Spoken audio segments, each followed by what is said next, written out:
શ્રી કૃષ્ણ. હા બોલો બેન. આવો પધારો મોગે રામે માં પ્રેમે તારીએ સ્વાગતમ સ્વાગતમ.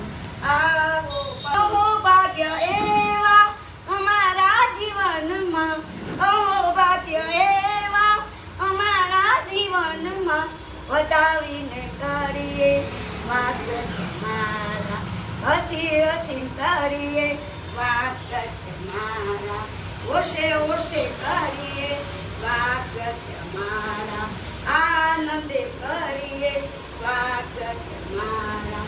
આવો પધારો મોગે રામે માં પ્રેમે કરીએ સ્વાગતમ સ્વાગતમ, પ્રેમે કરીએ સ્વાગતમ સ્વાગતમ. ભૂલો નથી પણ હું આંધે છું. મારું નામ સાતારાનું નામ લક્ષ્મી ગોરપાટ છે.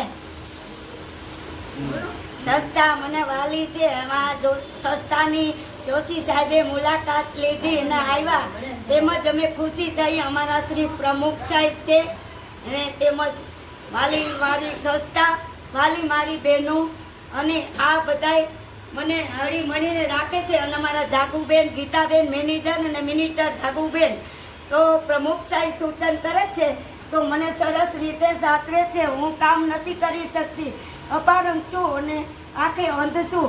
તેથી બધાનો ખૂબ ખૂબ આભાર માનું છું. હું કંઈ કરી નથી શકતી, આવડે તો બધું મને. જય શ્રી રામ.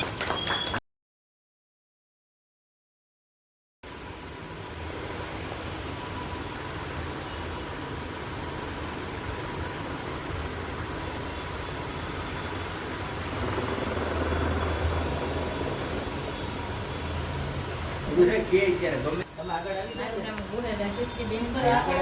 નગરપાલિકામાં સમાજ સંગઠક તરીકે ફરજ બજાવું છું અને આજ રોજ સત્યમ સેવા યુવક મંડળ દ્વારા સંચાલિત બહેનોનું મહિલા આશ્રય ગૃહ છે તે કમિશનર સાહેબ શ્રી પ્રભુ જોશી સર મુલાકાત લીધેલ હતી અને સરસ માર્ગદર્શન પૂરું પાડ્યું અને બધા બહેનોને ખૂબ ખૂબ અભિનંદન આપ્યા.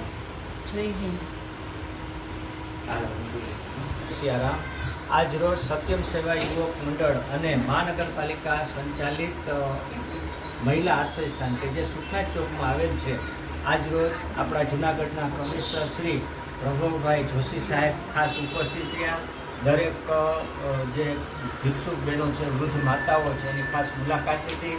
એક એક બહેનોને પૂછ્યું કે તમને શું તકલીફ છે, શું નહીં, એવી મજા આવે. પણ પ્રભાવ જોશી સાહેબ ખૂબ આ અમારી સંસ્થાથી પ્રભાવિત થયા અને અભિનંદન આપ્યા કે તમારું બહુ સરસ મજાનું કાર્ય ચાલે છે અને બહેનોને ખાસ કરીને રોજગાર અપાવો. તો આજે અમારી આ બહેનો છે એ જે હોસ્પિટલની અંદર જે રોટલી આપવામાં આવે છે દરિદ્ર નારાયણના સગાઓ માટે, એ પણ દરરોજ 150થી પણ વધુ રોટલીઓ આ બહેનો બનાવે છે. આ ઉપરાંત અમારા બીજા જે બહેનો છે એ ભરત ગૂંથણનું કામ કરે છે, પછી રાખડી બનાવવાનું કામ કરે છે. એટલે અમે અહીંયા બેઠા બેઠા પણ આ બહેનોને ગૃહ ઉદ્યોગ માટે અમે કામ આપીએ છીએ.